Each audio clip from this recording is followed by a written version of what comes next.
क्या आप जानते हैं, सदियों तक हमें सिखाया गया कि आर्य इस धरती के मूल निवासी नहीं थे, कि हम विदेशी हैं। हमारी संस्कृति बाहर से आई थी। पर क्या ये सच है, या फिर ये एक सुनियोजित झूठ था ताकि हमें हमारी जड़ों से काटे जा सके?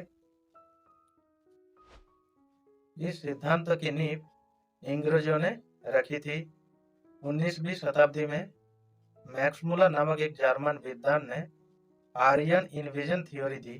उन्होंने कहा कि भारतवर्ष पर आर्य ने बाहर से आक्रमण किए और द्राविड़ों को दक्षिण में धकेल दिया। ये थ्योरी भारतीय को ये महसूस कराने के लिए बनाई गई थी कि वो आक्रांता है, विदेशी है और उनके पास कोई मूल सांस्कृतिक अधिकार नहीं है।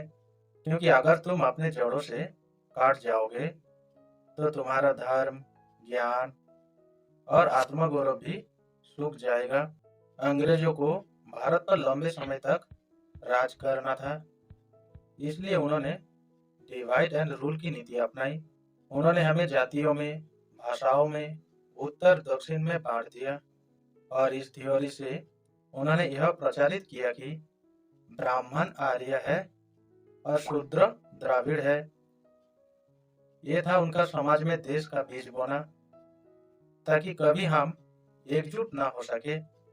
सोचिए, यदि हम सब भारतवासी ही नहीं तो हमारी एकता की बुनियाद ही क्या रह जाती। आप बात करते हैं आधुनिक विज्ञान की। जब डीएनए टेस्टिंग और जीनोमिक साइंस आई तो बड़े बड़े वैज्ञानिक चौंक गए। भारत के उत्तर से दक्षिण, पूरब से पश्चिम सभी की डीएनए संरचना लगभग एक जैसी है। 2019 में प्रतिष्ठित सेल जर्नल में एक शोध आया जिसमें लगभग 5000 साल पुरानी हड्डियों की जांच की गई और निष्कर्ष निकला, there is no evidence of large scale migration from Central Asia. यानी आर्य बाहर से आए, ये पूरी तरह झूठ साबित हुआ। भारतवासी यहीं के मूल निवासी है, ये साबित हो गया। वेदों में आर्य का अर्थ नस्ल से नहीं, संस्कार से है।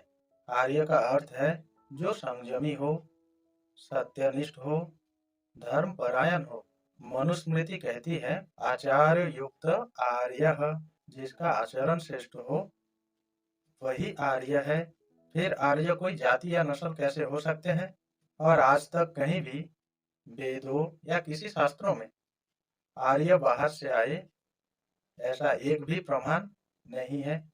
और सिंधु घाटी सभ्यता से हमें पता चलता है, जब हमें वहाँ सिंधु घाटी सभ्यता में जब हमें योग मुद्रा में शिव मिलते हैं, स्वस्तिक मिलते हैं, अग्नि पूजा के चिन्ह मिलते हैं, यही सब वेदों में भी है। क्या ये कंटिन्यूटी नहीं बताता? क्या ये नहीं सिद्ध करती कि भारत की संस्कृति हजारों वर्षों से एक ही रही है?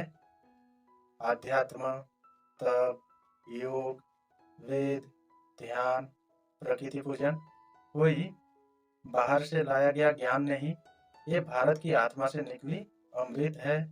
अब समय है कि हम इस झूठ को हमेशा के लिए विदा करें। हमें अपने आने वाले पीढ़ियों को बताना होगा कि हम ही इस धरती के मूल निवासी हैं। हमारी संस्कृति आयातित नहीं, नित्य और सनातन है। और जो भी इसे मिटाना चाहता है उसे विज्ञान, इतिहास और आत्मबल से उत्तर देना होगा। तो मित्रों, आइए एक बार फिर से जुड़े अपने मूल से, अपने धर्म से, अपने मिट्टी से, क्योंकि आर्य का अर्थ है जो श्रेष्ठ पथ पर चले और दूसरों को भी श्रेष्ठ बनाए। आशा करता हूँ आप सबको इस वीडियो अच्छे लगे। अगर आप लोगों को पसंद आए तो जरूर सनातनी भाई बंधुओं के साथ शेयर करें। मिलेंगे किसी नए वीडियो के साथ। धन्यवाद।